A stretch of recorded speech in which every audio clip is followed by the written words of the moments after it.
to Parenting Kids with Complex Needs, a podcast for families navigating the unique challenges of raising children with medical, neurological, and developmental needs. I'm Carolyn, a mom who's been on this journey for over a decade raising my own amazing complex kid. I know firsthand how overwhelming it can be to juggle doctor's appointments, therapies, school accommodations, and everything else life throws your way, while still trying to take care of yourself. This podcast is your safe space to find guidance, resources, and encouragement. Whether your child has ADHD, sensory processing challenges, autism, or a medical diagnosis, you're in the right place. We'll dive into topics like advocating for your child's education, managing the financial stress of medical care, supporting their emotional well-being, and most importantly, taking care of you so that you can take care of them. I'll also bring on guest experts and share practical tools to make this journey a little easier. So grab your cup of coffee or reheat it for the third time, and let's navigate this together. You are not alone, and together we can make progress one step at a time. Let's get started. Hey friend, and happy holiday season. I hope that you're finding your way to this episode at a time that is peaceful for you. I really hope so, but I also know that this can be a really overstimulating time for us and our kids. So this episode is all about how to support your complex kid who may have sensory challenges during the holiday season. Okay, so let's just dive right in. We need to remember that there is so much about this season that can challenge our kids. Just think about all the loud sounds, the bright lights, the crowds, unfamiliar smells, all those things that are different can really be too much sensory input for our kids. So we really have to think about the holidays and be intentional and adjust, first of all, our expectations and realize that for our kids, we need to make some different choices that will really help them to enjoy this season and not be overstimulated all the time. So if you've been following along with the episodes, episode 2 was all about sensory processing disorder. So if you haven't listened to that episode yet, I really recommend that you do, because we were talking about how to know what really triggers your child in terms of sensory input. And I'm actually putting a free gift for you in this episode. That's just the checklist that I had talked about in that other episode. It's not the whole guide. It's just the checklist that will help you identify what types of sensory challenges your child has. That way you can be intentional about how you approach this season. And that's really the main message of this episode. We have to let go of expectations of what holidays are supposed to look like, right? There's always all these expectations and traditions, and it has to be done this way. You are your child's advocate, and you are allowed to make different changes and do things that are really going to be enjoyable and help your child thrive in the midst of a very overstimulating season that lets go of the routines that they're used to and so much that's familiar. So what I recommend, again, is first to be aware of what triggers your child the most. Sometimes we get like new outfits and things like that. Well, maybe it's itchy for them, or maybe it has a tag that's really uncomfortable. Do they have to have, hear me out, do they have to have a new outfit to go to an event that's a new group of people in a loud space? Do you see what I'm saying? All those different things combined together could just be too much. So be aware of something that you might not have thought of, like a new outfit that has a texture they're not familiar with, could be something that would set them off. But it could be different for your child too. So just know what those triggers are. Do they have trouble with loud noises? Maybe that, event at the mall that's going to be really loud might not be the best choice for them, right? I know for us, anything that has the word festival in it usually is not the right choice for us because it's just going to be crowded and loud and too many people. And that's just a little too much for us when we could do something else that we could enjoy a whole lot more. So the first thing you do is just be aware of your child's sensory challenges, be intentional, keep that in the forefront of your mind as you move forward. And then, prepare things in advance. If you're going to be going somewhere, make sure that if it's going to be a louder place, that you're bringing things with you that will help your child adjust and regulate themselves from a sensory standpoint. So if it's something that's not negotiable and you have to go, make sure that, if they need their headphones or earbuds to just block out sounds, that you're bringing them along. Maybe you're bringing an extra pair, right? Prepare in advance so that you can be successful. And then when you can, another thing is control the environment. If you have the ability to host something, then it's at your house, then your child needs to know where they can go to decompress from a sensory standpoint. Do they know that space? Maybe it's their room, maybe it's another place.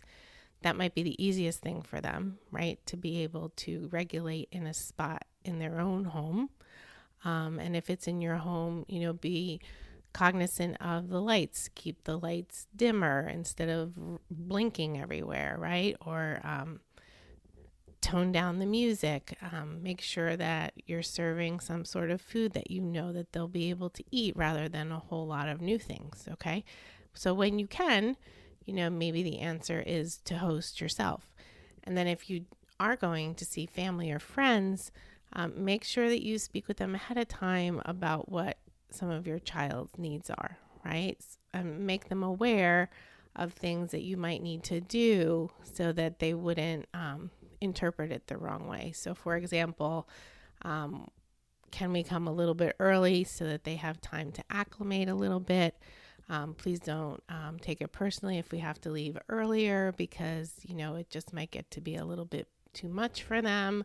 I'm going to bring some of my own foods along that he or she likes. I appreciate everything you made, but just in case, remember we talked about picky eating. So if there's just a couple of things that that they'll eat, maybe you want to bring those along. And then if you're going to somebody else's house, make sure that if you can talk to them in advance, talk about a quiet space where your child could go.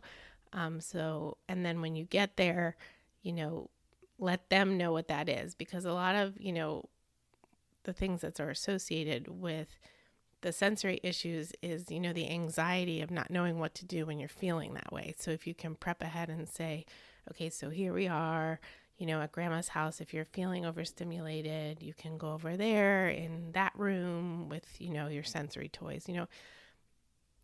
So many of us have so many of these issues to different degrees, right? I mean, when's the last time you went to a party that was too loud, right? I mean, we're equipping our kids with the ability to advocate for themselves and, help themselves in these kind of unpredictable situations with, planning ahead. So that's, I think, the thing that I would say the most is just prepare in advance. I think from my own experience, there were things that I just didn't know that I wish I had known.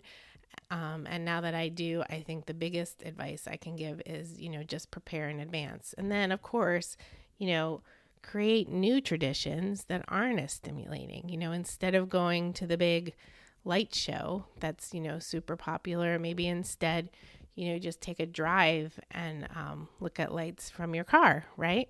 Or instead of, going to the play that will have a lot of people, maybe you can watch a quiet movie at home.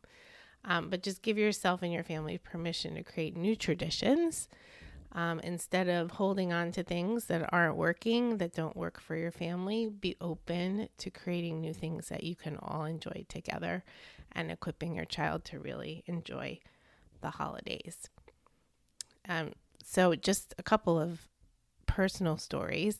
One of the things that I kind of alluded to this as a suggestion, but one of the things we really love to do every year is just prepare cocoa in our thermoses and then get in the car and drive around and look at lights and just enjoy it from, our car. It's just so much fun. You can put on your own music, you can keep the music low, you can look around, and it's from, the comfort of your own home. You can do it, more than once too, right? And just a really fun memory. And we have our favorite movies that we can, turn on whenever we want them. And again, I would say, I wish I'd understood earlier how to, say in advance what my son would need. We're having like a quiet holiday season this time, but in the past, before I really understood things, I didn't have him as equipped as he needed to be with like his headphones and things like that. But now, as we would go to an event, I would just tell people, the things that I was saying to you before, so that they understand that it's nothing, personal if we have to leave early, or can he please have a place, to sit or go, so that he knows that if he just needs a break. Okay, so those would be just the things that I would recommend again, and things that have worked for us. So I just want to remind you that you are doing a great job. You are your child's best advocate. And in case you haven't heard it today, you are doing an amazing job. It can be hard to separate from, say, family traditions or extended family traditions and have to set a boundary and say, look, we can't do this. Or you have to be willing to say, okay, if I set this boundary, will it create a conflict with anyone that we have to do something different? Be willing to do that for your child, because it's what they need. And in time, family, friends will understand. If they don't, then you have to make some other adjustments, right? Because you can't put yourself or your child in the situation that's going to make them really, really uncomfortable. So I know that can be hard sometimes, but in most cases, if we open the door and have those conversations, again, timing is important. So have the conversation in advance, and then create memories for your own family, that make you happy this holiday season. Again, I have a couple gifts for you today that I want to remind you of. If you haven't already gotten the parent guide that's free, that helps you support your child at home, that is in the show notes, but you can also go to CarolynGardnerConsulting.com/parent guide. And then the other new gift today is the sensory processing disorder checklist, which you can, download, use to make sure you understand what your child's sensory processing needs are. And then, it's just a tool for you that you can use in a lot of places. Use it for those conversations with family and friends. Use them for conversations with teachers, with your pediatrician. It's just a really simple, valuable resource to have. And you can get that in the show notes or by going to CarolynGardnerConsulting.com/SPD checklist. That's SPD for sensory processing disorder. Okay, our next episode is going to be about some gift suggestions for the holidays. If you're looking for some suggestions that you can get for your child or somebody that that has some sensory needs, just a few things that we found helpful that I would recommend. So stay tuned for that. And I'm wishing you and your family a very peaceful, happy holiday season. See you next time.